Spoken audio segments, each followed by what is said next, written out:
Bonjour frères et sœurs internautes, les enfants de Dieu, les chrétiens qui sont nés de nouveau. Nous avons commencé cette émission que nous avons appelée l'école des disciples de Christ. Et la fois passée, on a commencé un enseignement qu'on avait intitulé « La nécessité de revêtir l'armure ». Et c'est comme ça qu'on avait parlé de la ceinture de vérité. Nous avons parlé de la cuirasse de justice. On a parlé des ailes de l'évangile et les boucliers de la foi. Cet après-midi ou ce matin, peu importe l'heure, tout dépend de l'heure à laquelle vous nous suivez, nous allons continuer la suite de notre message. Nous allons nous incliner dans la prière et nous allons prier. Seigneur notre Dieu, nous avons besoin de toi. Merci Saint-Esprit parce qu'il est écrit, quand le consolateur viendra, l'Esprit de vérité, il vous enseignera toutes les choses. Il vous rappellera tout ce que je vous ai dit. Il est écrit, ce sont des choses que l'œil n'a point vues, que l'oreille n'a point entendues, qui ne sont pas montées au cœur de l'homme, que Dieu a préparé pour ceux qu'il aime. De même, Dieu les a révélées par l'Esprit, car l'Esprit sonde tout, même les profondeurs de Dieu. Merci Saint-Esprit parce que tu vas nous révéler les profondeurs de Dieu. Merci Saint-Esprit pour la parole que tu as mise dans nos bouches. Merci pour l'onction, parce qu'il est écrit, pour vous, vous avez reçu l'onction de la part de celui qui est saint et son onction vous enseigne. Merci Seigneur parce que tu vas bénir tous les frères et sœurs dans le monde entier qui vont suivre cet enseignement. Dans le nom de Jésus de Nazareth, que nous avons ainsi prié. Amen.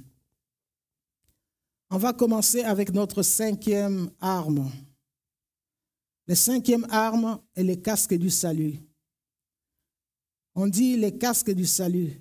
Les casques du salut. Les casques que Dieu pourvoit, c'est le salut. Lorsqu'on parle du salut, on voit la délivrance. Lorsqu'on parle du salut, on voit la victoire.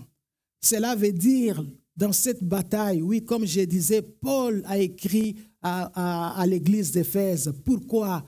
Parce que l'église d'Éphèse, ils avaient un combat spirituel avec toutes les puissances, les forces des ténèbres, comme il a dit lui-même. Car nous n'avons pas à lutter contre la chair et contre le sang, mais contre les dominations, les principautés, les princes des mondes des ténèbres, les esprits méchants dans le lieu céleste. Et pendant la bataille, la Bible nous dit les casques que Dieu pourvoit et le salut.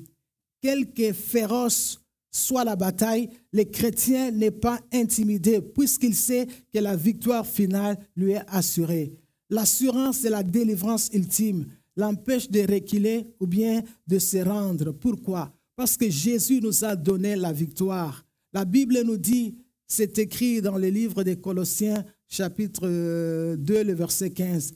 La Bible dit, il a supprimé l'acte dont les ordonnances nous condamnaient et qui subsistait contre nous. Il les a détruits en les clouant à la croix. Il a dépouillé les dominations, les autorités. Il les a livrées publiquement en spectacle en triomphant d'elles par la croix.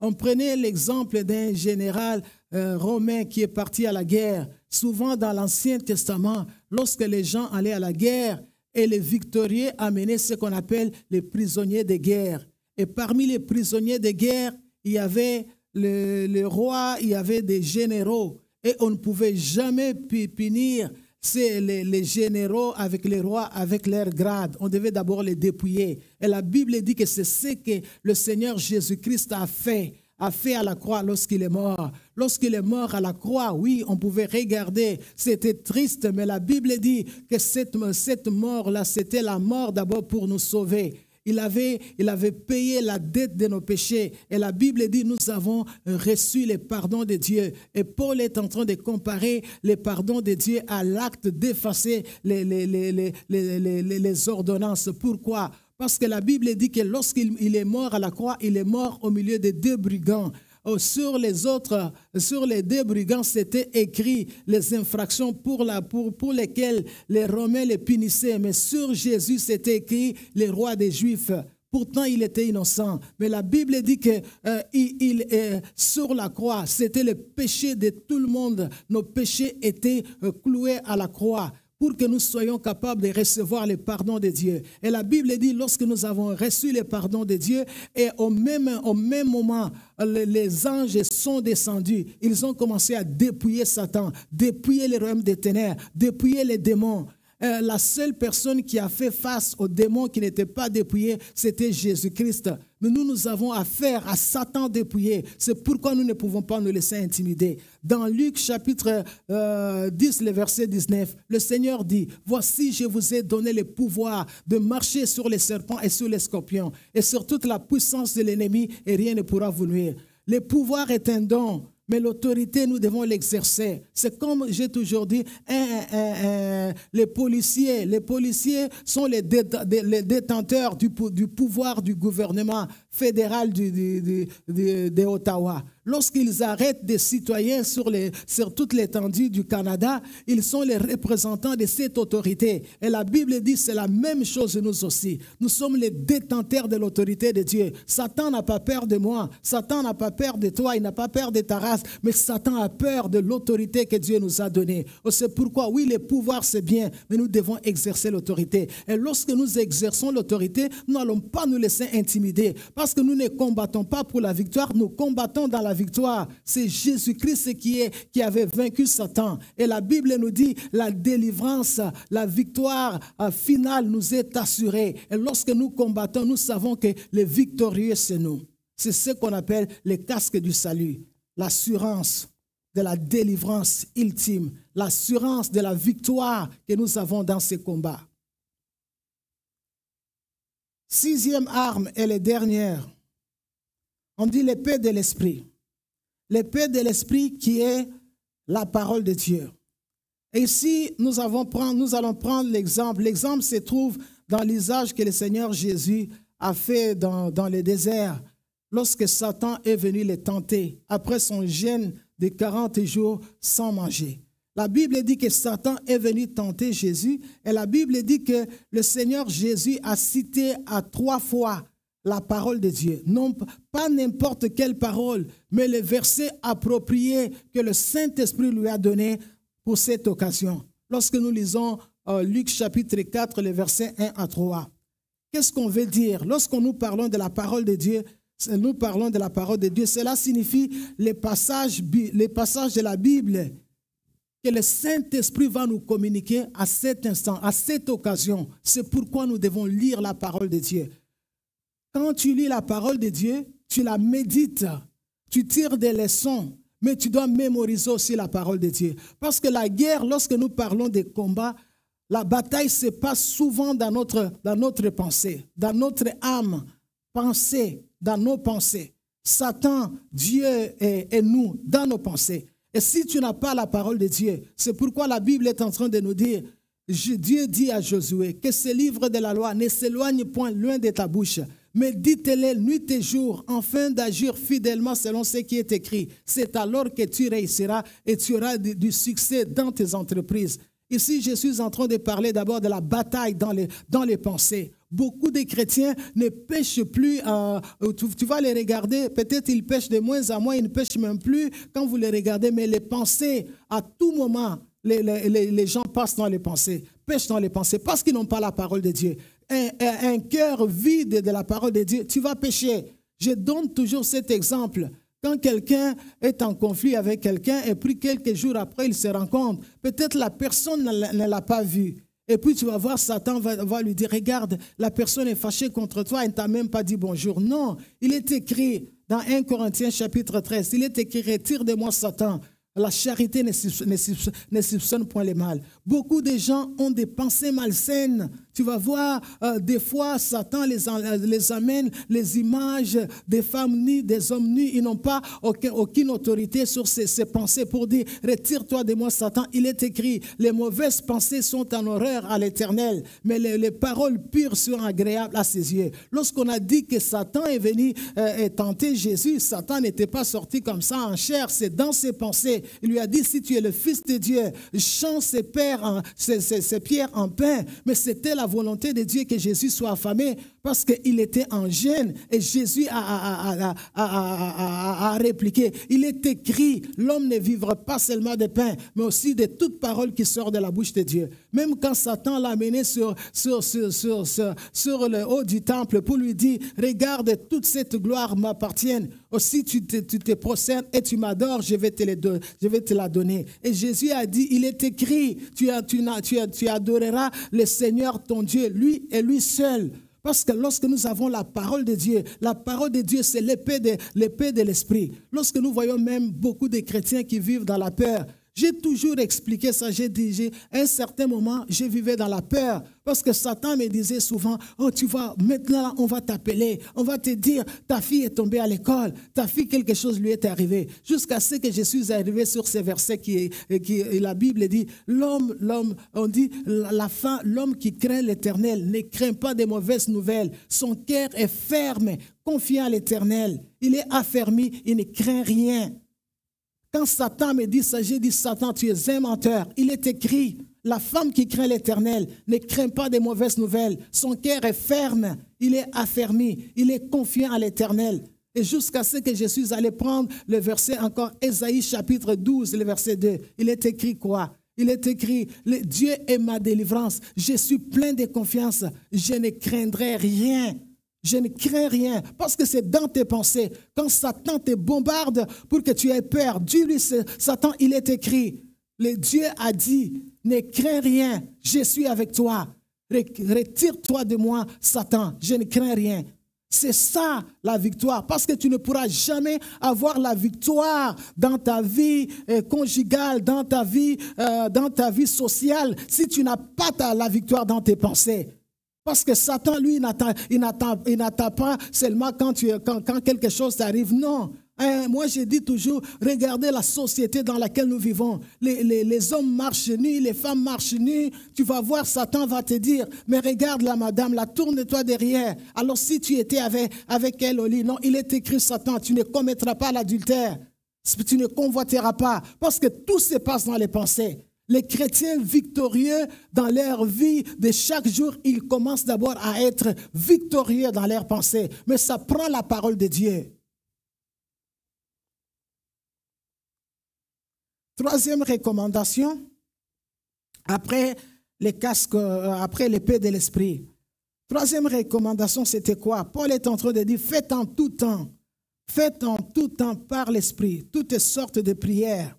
Ici, nous voyons que la prière ne fait pas partie des armes spirituelles, mais la prière est l'atmosphère dans laquelle les soldats doivent vivre et respirer. La Bible dit que c'est dans cette atmosphère de prière que les chrétiens doivent endosser son armure et faire face à Satan. C'est dans la prière. Et c'est pourquoi Paul dit, faites en tout temps par l'esprit toutes sortes de prières et veillez-y avec une entière persévérance. Toutes sortes de prières. Il dit toutes sortes de prières par l'esprit, c'est-à-dire les prières qui sont conduites, qui sont dirigées par l'esprit, les prières qui sont inspirées. Frères et sœurs, le Saint-Esprit inspire la prière. C'est comme Paul disait dans Romains chapitre 8, les versets 26 à 27. Il dit, car nous ne savons pas ce qu'il convient à demander à Dieu dans nos prières, mais le Saint-Esprit intercède en notre faveur par des soupirs inexprimables. Et Dieu qui sonde quelle est la pensée de l'Esprit, parce que c'est selon Dieu qu'il intercède en faveur des saints. C'est-à-dire, lorsque nos prières sont inspirées et conduites par le Saint-Esprit. Et ici, je peux même ajouter les prières en langue, parce que la Bible est en train de nous dire, celui qui prophétise, il exhorte, il encourage, il édifie l'Église, mais celui qui prie en langue s'édifie soi-même. Et la Bible dit, quand je prie en langue, mon intelligence est stérile, mon esprit est dans la prière. Et le Saint-Esprit sait comment faire de belles prières. C'est pourquoi quand tu es découragé, quand tu es abattu, quand tu ne sais pas quoi faire, quand tu as peur, si tu as les dons de parler en langue, va t'enfermer quelque part. Commence à prier en langue. Et le Saint-Esprit va prier selon ton besoin. Tu vas sentir comment est-ce que ton âme peut être restaurée et la paix peut revenir. Et la Bible est en train de nous dire, Paul est en train de nous dire, nous devons persévérer dans la prière. La prière ne peut pas être seulement pour un temps. Comme la Bible dit dans Thessaloniciens 5, le verset 17, priez sans cesse. La prière, c'est une attitude innée des chrétiens. Nous ne prions pas seulement à des temps que nous avons mis à part. Non, nous pouvons prier aussi instantanément, selon les besoins qui se présentent en nous, qui se présentent devant nous. Dans l'Ancien Testament, frères et sœurs, il fallait aller à Jérusalem. Mais dans la Nouvelle Alliance, la Bible dit, on peut prier en tout lieu, en tout temps. Et Paul est en train de dire, nous devons faire toutes sortes de prières. Donc, c'est-à-dire, nous devons faire la supplication, la prière de confession des péchés, la louange, l'adoration, l'intercession. Et la Bible dit, Paul dit, priez pour tous les saints. Tous les saints. Les saints, qui sont-ils? Les saints sont tous les chrétiens qui ont accepté Jésus comme étant Seigneur et Sauveur personnel. La Bible dit, en Adam, nous étions des pécheurs, mais en Christ, nous sommes devenus des justes. Dieu nous a donné un nouveau statut de justes. Nous sommes devenus des saints. Quand on parle de saints, ce ne sont pas les morts. Le saint, c'est les chrétiens du monde entier, ceux qui ont accepté Jésus comme étant Seigneur et Sauveur personnel. La Bible dit, priez pour tous les saints. Là, on voit le ministère d'intercession. Frères, imaginez-vous, si tous les chrétiens du monde entier, si on prierait les uns pour les autres, regardez qu'est-ce qui allait arriver dans les corps de Christ. Parce que lorsque nous sommes en train de prier, nous donnons à Dieu la permission d'interférer dans nos situations humaines. Il y a des frères qui souffrent, il y a un frère qui est malade, il y a l'église qui a besoin de prière, les prédicateurs ont besoin de prière. Frère, c'est dans ce chapitre-ci, le verset 18, c'est Paul qui dit « Faites en tout temps par l'Esprit ». Mais le verset 19, il est en train de dire « Priez aussi pour moi, pour qu'il me soit donné, lorsque j'ouvre la bouche, d'annoncer librement et ardemment les mystères de l'Évangile ». Imaginez-vous si tous les chrétiens prieraient pour les pasteurs, prieraient pour les prédicateurs, prieraient pour les prophètes, prieraient pour des hommes et des femmes qui sont en charge, qui vont aller prêcher la parole.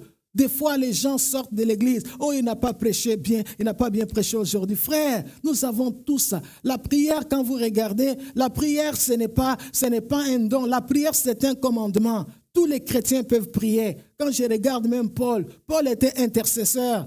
C'était un intercesseur. J'étais en train de lire dans Colossiens chapitre 1, les versets 9 à 12. Paul est en train de dire aux Colossiens, c'est pourquoi nous aussi, après avoir été informés, nous n'avons cessé de prier Dieu pour vous, afin que vous soyez remplis de la connaissance de la volonté de Dieu, dans toute sagesse et intelligence spirituelle. Il dit enfin de marcher d'une manière digne du Seigneur, lui être entièrement agréable, portant des fruits en toutes sortes de bonnes œuvres. Il dit même fortifié par sa puissance glorieuse, en sorte que vous soyez toujours patients et persévérants. J'ai dit, regardez cette intercession de Paul qui priait pour les Colossiens, pour qu'ils soient remplis de la connaissance de sa volonté dans toute sagesse et intelligence, la connaissance de la volonté de Dieu dans toute sagesse et intelligence spirituelle. Paul était intercesseur. Regardez l'église de Jérusalem. On dit toute l'église était dans l'intercession. L'intercession, ce n'est pas quelque chose qui est réservé à une catégorie de personnes. Non, on a dit